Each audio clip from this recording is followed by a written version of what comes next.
Hey, it's Michael Venus at Centre Never Apart. I get to sit down and talk to Twiggy Pucci Garcon, who is an activist, a dancer, a voguer, and here in Montreal with the film Kiki for Fierté Montréal.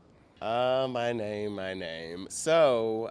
I walk a category called Butch Queen European Runway in the house and ballroom scene.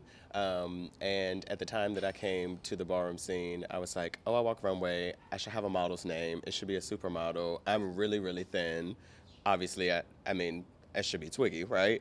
And Pucci is the Kiki house that I created. It's closed now. And then Garcon of Comme des Garçons, which is my mainstream house. Twiggy Pucci Garcon. Kiki is a coming-of-age documentary about 7 people in New York City's Kiki community. I'm one of the 7 people, and I also co-wrote the film.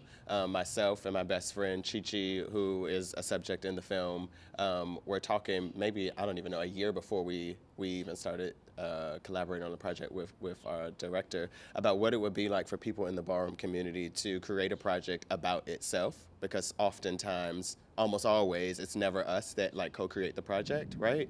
And we shared the idea with our program director at the time. We worked together at a nonprofit called Faces New York in Harlem doing HIV prevention work. So we shared the idea with him, and he sat with it for a while.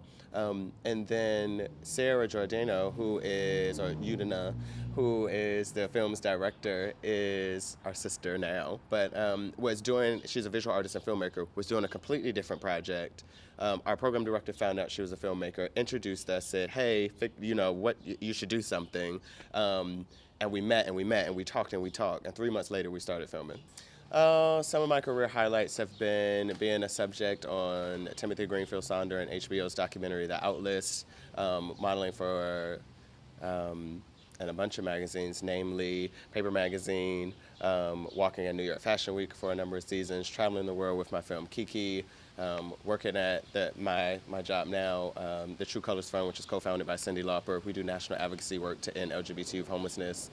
So I've been in the ballroom scene for 13 years. I came to the ballroom scene in 2004 when I was in high school.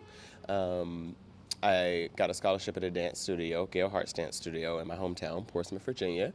And there was a person in my dance school who also went to my high school, but he was one of the maybe 3 openly gay people in my high school. In between technique classes, so imagine ballet, this thing, modern, he would Vogue, and I didn't know what voguing was at the time.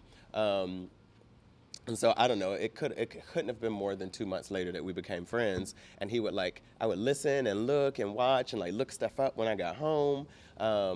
And at the time, I was in where I'm from, the area of the DMV, which is DC, Maryland, Virginia. There's this thing called the modeling troupe scene, which is separate from the ballroom scene, but very similar in that there's a lot of runway competitions. And I was in that since I was young, middle school. And so he knew of me from that. And then I learned about him in ballroom. He was like, you should walk runway in the ballroom scene. And I was like, okay. So I went to my first ball that October. It was a Halloween ball. And I got chopped. And then I couldn't figure out why, and then obviously I learned that model troupe runway, ballroom runway, 2 different things. And then I came back, and by December I was in my first house, the House of Chanel International, and I won. So, and I haven't stopped since. Growing up, I was always really religious, but also always didn't know at the time how to express it verbally, but felt more spiritual. I grew up in the church.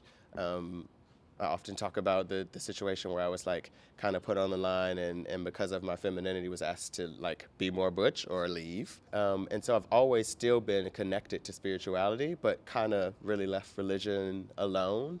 And it has provoked me to be very introspective in a way that I've discovered a bunch of different spiritual things that are kind of my portfolio of what spirituality looks like to me.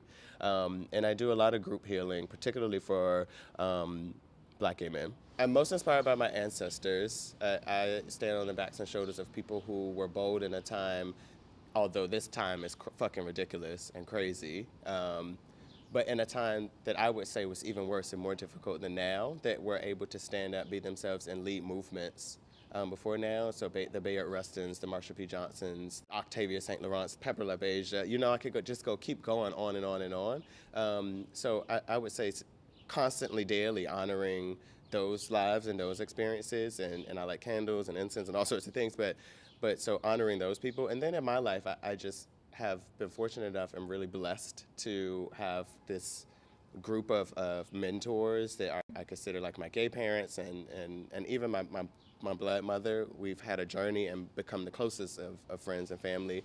That wasn't the case always.